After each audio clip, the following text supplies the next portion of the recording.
Hi friends, good evening. Today evening routine பார்க்கலாமா? சரி, காலையிலேருந்து வேலை பார்த்துருக்குற, ஏணி எடுத்துகிட்டு வா, இளநீ போட்டு குடிக்கலான்னு சொல்லி ஏணி எடுத்துகிட்டு வர சொன்னாங்க. ஏணி எடுத்துகிட்டு வந்ததுக்கப்புறம் சல்லக்கத்தி இல்லை, மறுபடியும் போய் சல்லக்கத்தி எடுத்துகிட்டு வான்னு சொல்லி சல்லக்கத்தி எடுத்துகிட்டு வர சொன்னாங்க. ஒரு இளநீ போட்டு குடிக்கிறதுக்குள்ளே மறுபடியும் இவ்வளோ வேலை வாங்குறாங்கன்னு நினச்சிக்கிட்டு ஃபஸ்ட்டு ஒரு மரத்தில் போட்டால் தேங்காய் இருந்துச்சு. சரி சொல்லிவிட்டு மறுபடியும் வேறு மரத்தில் போடலான்ட்டு வேறு மரத்தில் போட்டோம். கை கட்டினது வாய் கட்டலையேன்ற மாதிரி மழை வரக்க ஆரம்பிச்சிருச்சு. சரி, அதுக்குள்ளே இளநீ போட்டு குடிச்சிட்டு போயிடலாம் அப்படின்னு சொல்லிட்டு போடுறதுக்கு ஆரம்பிச்சிட்டோம். இளநீ வெட்டுறதுக்கு ஸ்டார்ட் பண்ணோன்னே நாய், ஆடு எல்லாமே பக்கத்தில் வந்து எல்லாம் ஆளுக்கு ஒரு பக்கம் உட்காந்துட்டு பார்த்துட்டு இருந்துச்சு. தம்பி அந்த இளநீ குடிக்க முடியாதுன்னு சொல்லி வீட்டிலேருந்து டம்ளர் தூக்கிட்டு வந்து டம்ளரில் ஊற்றி கொடுத்துட்டாங்க. வீடியோ பார்த்துட்டு லைக் பண்ணுங்கள், ஷேர் பண்ணுங்கள், சப்ஸ்கிரைப் பண்ணுங்கள். இன்னுமே மார்னிங் ரொட்டீன், ஈவினிங் ரொட்டீன் சொல்லிட்டு வீடியோ நிறையா அப்லோட் பண்ணுறோம். தம்பியும் டம்ளரில் இளநீ குடிச்சிட்டான். சரி, நாங்களும் குடிச்சிட்டு இளநியெல்லாம் சாப்பிட்டு இங்கிலீஷ் என்ன பண்ணுறான்னு பார்த்தா ஒரு மாடு மட்டும் தான் வச்சுருக்கோம். அது தனியாக தான் இருக்குது. பக்கத்து தோட்டத்தில் மாடு மேய்ஞ்சிட்டு இருந்துச்சு. அதை போய் பார்த்துட்டு நின்றுட்டு இருந்தது.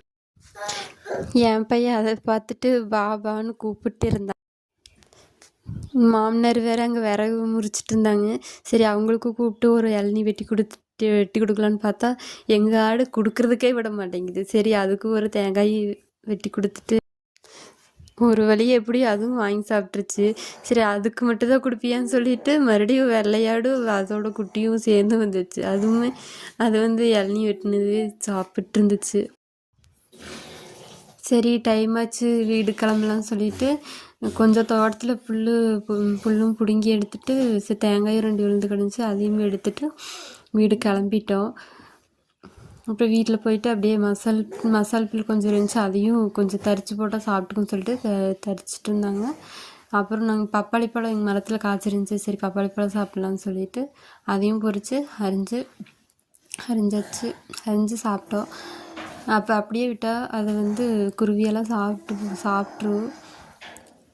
சரி, 2 மட்டும் சாப்பிட்டோம், இன்னொன்று சாப்பிட முடியல. அது அப்படியே வச்சுட்டு சரி, எங்கள் அத்தைங்களும் வேலைக்கு போயிருந்தாங்க. சரி, வீட்டுக்கு வரும்போது பிரண்டை, கீரை, கலாக்காய் எல்லாம் கொண்டு வந்திருந்தாங்க.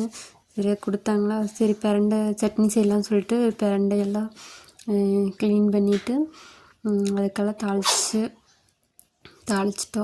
தாளிச்சிட்டு சட்னி அரைச்சிட்டு சாப்பாடெல்லாம் செஞ்சுட்டு சரி, அந்த கலக்காயும் கொஞ்சம் தான் இருந்துச்சு. சரி, அதையும் வேவிச்சு சாப்பிட்டா தான் வயிறு வலிக்காதுன்னு சொல்லிட்டு சரி, அதையும் வேவிச்சு எல்லாம் சாப்பிட்டோம். லைக் பண்ணுங்கள், ஷேர் பண்ணுங்கள், சப்ஸ்கிரைப் பண்ணுங்கள். எங்கள் வில்லேஜில் இன்னும் என்னென்ன கிடைக்கும், என்னென்ன பண்ணுறோன்னு